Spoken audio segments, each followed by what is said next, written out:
This week on Channel 8 News, we take a look at a tie-dye event, Freshmen Inside our Northwest, Ali's Bakery, and more. Channel 8 News starts right now.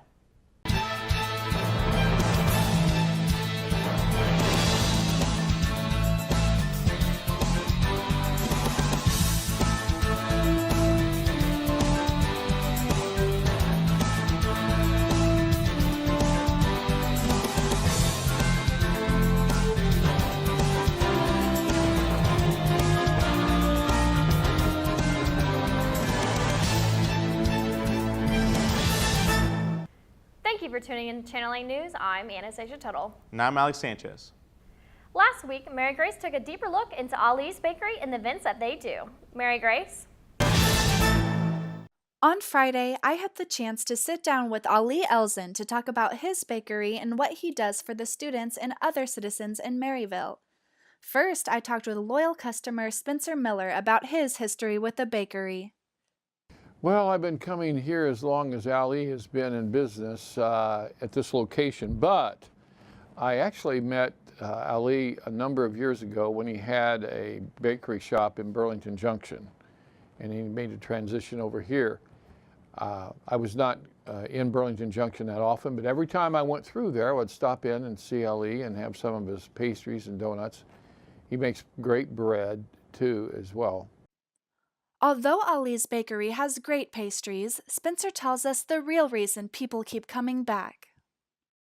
The best part's really Ali, and he is charming, and he is a wonderful baker, and then he provides this atmosphere where all of us can enjoy ourselves and kind of get our days started off with coffee and a little sugar in our system to get us all pumped up. But Ali is probably the focal point because he's just a great guy. Next, I had the opportunity to speak with Ali about starting his bakery. I started my business in baking in Burlington Junction, Missouri. And Burlington Junction, Missouri, a very small town, like 200, 300 people. And it was a good start to do baking over there. And after 4 years, I decided to move to Maryville. More people, and we have college, we have manufacture, more diversity, and people know me. And after I graduated from Northwest 2000, I decided to go ahead and do my baking business. Ali then explained the hospitality he provides to the students and faculty at Northwest. We like Northwest student because I was one of them, and I have a connection with them. It's not just the student and faculty. Okay, professors, teachers in there, they always come, and I make special order for them. When they come to my shop, I feel obligated to take care of them. We give them free coffee, free donut. We love them to stay, you know, visit with them, do homework, anything. Awesome. And we still have a lot of connection with graduate students. When they graduate and they move away, they send me postcard, they come visit. In homecoming, you see the old faces again, and it's a good feeling. Finally, Ali discussed his favorite part about running his bakery. The favorite part then that make people happy when they come to shop. I want them to feel comfortable, feel like home. If you need anything, if I feel like I want to do more to them, I will go for that, really.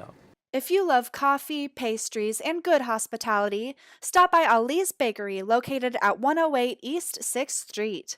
This has been Mary Grace Rice reporting for KNWT Channel 8. Thanks, Mary Grace. Last Friday, Audrey Chappelle had the opportunity to attend SAC's tie-dye event held in the Union. Audrey? Hi. Do you know how to tie-dye? The Student Activities Council, or SAC, put on a tie-dye event last Friday. The event was free and provided white t-shirts for students to dye. SAC's Director of Weekend Programming, Brianna Sorensen, says this event is a great way to be creative and make new friends. So basically, what my vision was to give students a free t-shirt with SAC logo on it and then like a cute little saying on the back, and then they could come in here and tie-dye their own shirt. And it's kind of like one of those events where you can get creative and meet new people and really make a connection with Northwest. Brianna also said this event is one of her favorites to put on. I really like this event because I like tie-dyeing shirts, but it gets a little messy, but like it's still fun to put on. SAC is a student-run program that plans free events to give students a fun and exciting experience at Northwest. Roland Hardy attended the tie-dye event and says it's great to have free activities to do on campus. I mean, typical college student, I like doing free stuff, which sounds really bad, but it's also a nice way to spend time with friends because I probably wouldn't get to see some of my friends if I didn't go to like stuff like this just with them. If you would like to join SAC, all you need to do is attend a meeting. Meetings are held every Thursday night at 5 o'clock in the Union Boardroom. If you missed the event and would like to make your own tie-dye t-shirt, just follow these simple steps. First, get a white t-shirt, rubber gloves, rubber bands, and dye. Second, dip your shirt in water. Third, tie rubber bands around your shirt. Then, color your shirt with the dye. When you're done, put the shirt in a sack overnight. Lastly, wash your shirt by itself, let it dry, and enjoy wearing your tie-dye shirt. Reporting for Channel 8 News, I'm Audrey Chappelle. Thanks, Audrey. When we come back, we'll take a look at your Northwest event report. Don't go away.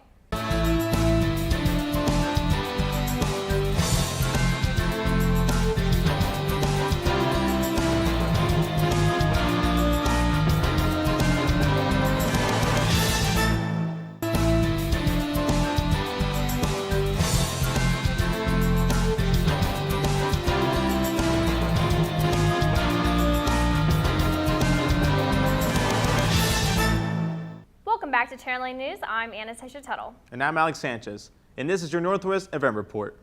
On Monday, October 2nd, from 9:30 to 10:30 a.m., students are able to learn more about studying abroad in this one-on-one informational session in the B.D. Owens Library, room 108.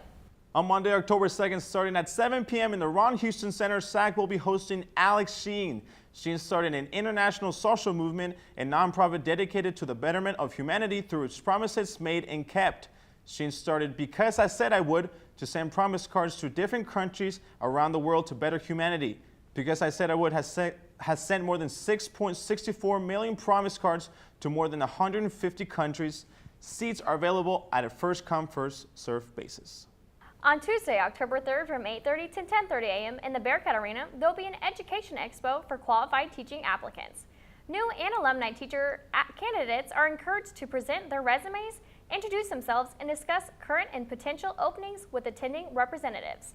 The Education Expo also gives younger Northwest students a chance to network, learn more about the teaching profession, and explore career paths. On Tuesday, October 3rd, the Lambkin Activity Center is holding a Career Day. This takes place from 11:30 a.m. to 3:30 p.m. The primary talent for Career Day is bringing talent and opportunity together. The candidates meet with a variety of employers and graduate school program representatives to discuss the internships and full-time employment. This event is full to all students, alumni, and community to ask questions, network, and learn about the many opportunities available through the attending organizations. Career Day also has the opportunity to learn about Northwest Graduate School Program. On Tuesday, October 3rd, from 4 to 5 p.m., an international student support group will be held in the B.D. Owens Library, Lounge Room 108. This group intends to create a safe and confidential space where international students can share stories and cultural practices, as well as receive support and feedback from group leaders and fellow international students. On Wednesday, October 4th, House of Hope Haiti is hosting their annual variety show. This takes place at the Bridge Church behind Walgreens. It starts with a meal at 5:30 p.m. and a talent show at 7 p.m. The fundraiser raises over $10,000 for the House of Hope Haiti. On Thursday, October 5th from 7 to 9 p.m. in the Union Living Room, students, faculty, and staff are invited to perform their talents, instruments, vocalists, reading, poetry, and more are encouraged.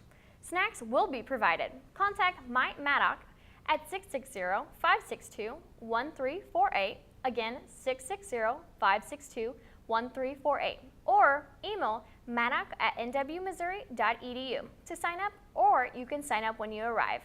Priority will be given to performers who sign up prior to the event.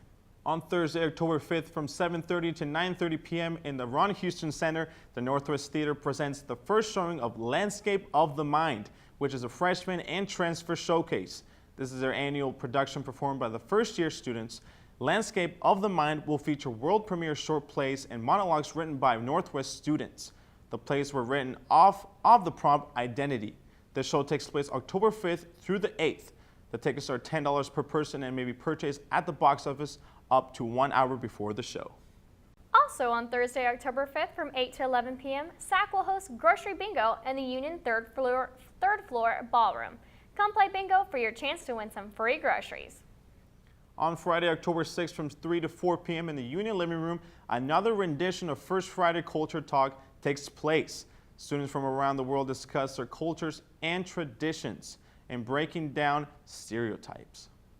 On Friday, October 6th from 6:30 to 8 p.m., Northwest Office of Diversity, Equity, and Inclusion will host a bonfire in the Centennial Garden to kick off a month of activities for LGBTQ students.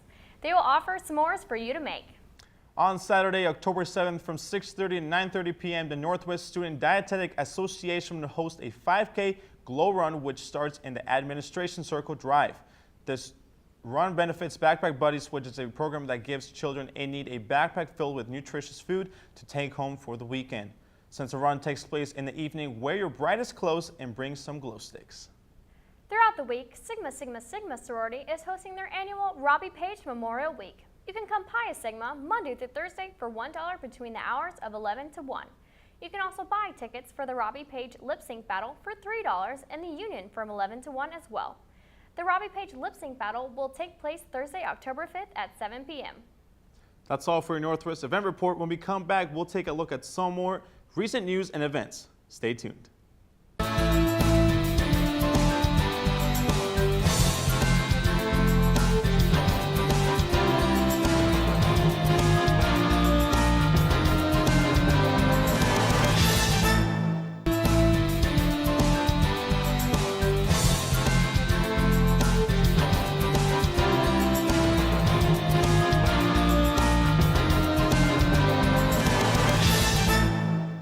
Welcome back to Channel 8 News. I'm Alex Sanchez. And I'm Anastasia Tuttle. Craig Richards took some time throughout the week to interview freshman students on campus about why they chose Northwest. Craig? Freshmen all come to college for different reasons, whether it's for their major, for the activities, because their parents went here, numerous reasons. I had the opportunity to ask some freshmen about why they chose Northwest. I went to one of their football games and I just loved how the community was toward each other and how great all the people were. And then when I came to tour here, I realized that the teachers are super friendly and they have really good resources to help me through my education career. I think everybody should choose Northwest just because of the social atmosphere that it brings and how everybody's just so close here. It doesn't have to be related to football or not, but I mean, everybody's just so cool here. Everybody gets along. The campus is great. Things like that, you know? I chose it for the radiology program. I looked through a bunch of different schools, and then this one just fit me the best. Being an RA, Jet Gabbert gets to see the freshman students grow over the course of the school year. Seeing the students every day is great for him because there are always friendly faces around every corner. As an RA, I get to see a perspective from the student side that I may not have been, or my freshman year. I really get to see how students develop and change as they get accustomed to university life, and it's a really great experience. There's always friendly faces, whether that's going to class, whether you go into the rec room or go into the union, there's always a smiling face. Northwest has several great aspects about it.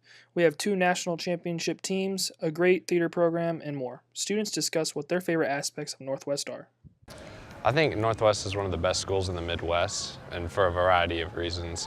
Our professors really put your success first, and they're going to do whatever they can to help you succeed. I love the campus. The campus is awesome. Like, it's pretty cool. Like the proximity of it's all like fairly close, and it's like a nature campus, which is awesome. Like, I'm huge into nature and stuff like that, so it's pretty cool. Have like a lot of things to help you get through the courses. Like, I've been here a month and I feel not overwhelmed at all. And I've heard like people from other schools, like they're already overwhelmed with like work and stuff like that. And I feel pretty comfortable. So I feel like the teachers work with you a lot more than other schools. So Every day when I go to class, I always see at least 4 squirrels when I go like to Volk or anywhere. My favorite thing about campus would have to be like looks-wise, all the trees, it's really pretty, and I think that I enjoy seeing all of my friends and I get to wave at everyone when I walk to class. This has been Craig Richard reporting for KNWT Channel 8. Thanks, Craig. When we come back, we'll take a look at some national headlines. Don't go away.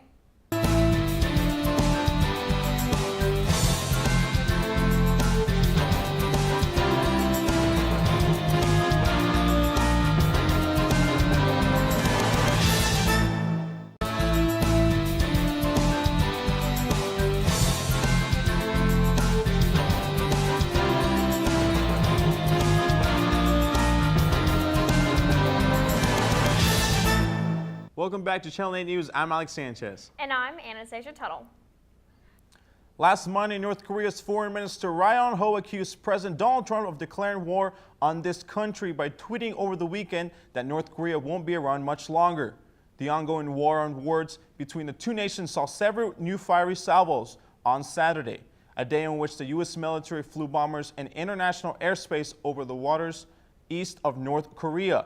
Ri said that Trump had made a missile attack on the U.S. mainland inevitable by insulting the dignity of North Korea.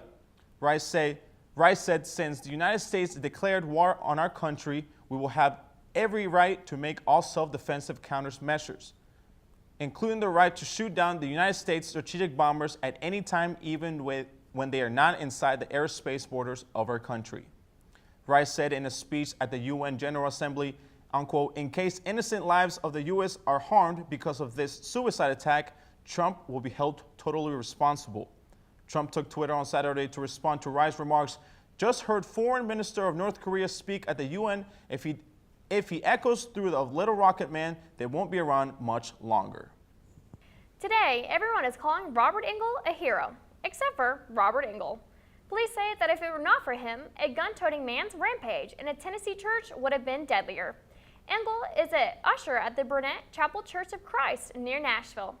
As services were ending Sunday, the gunman, a former member of the congregation, shot and killed Melanie Crow Smith, who was walking back to her car. The gunman, who police identified as Emmanuel Kedga Sampson, then entered the church with a pair of pistols and started firing. Almost 50 people were in the building and the gunman injured 6. That's when Engel sprang into action. During the altercation, Sampson accidentally shot himself in the chest with his own weapon. When he fell, Engel, despite of his head injuries, ran to his car and came back with a pistol. Engel, who had a permit for the handgun, made sure Sampson stayed on the ground until officers arrived. Sampson was charged with a felony homicide and there may be more added, police said. Engel didn't label himself as a hero. He labeled the police, first responders, medical staff, and doctors who helped him and everyone else affected.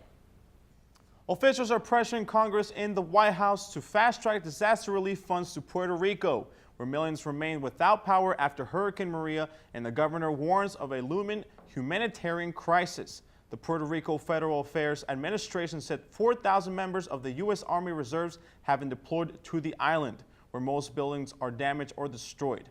The communications network is crippled, and a dam is in danger of bursting.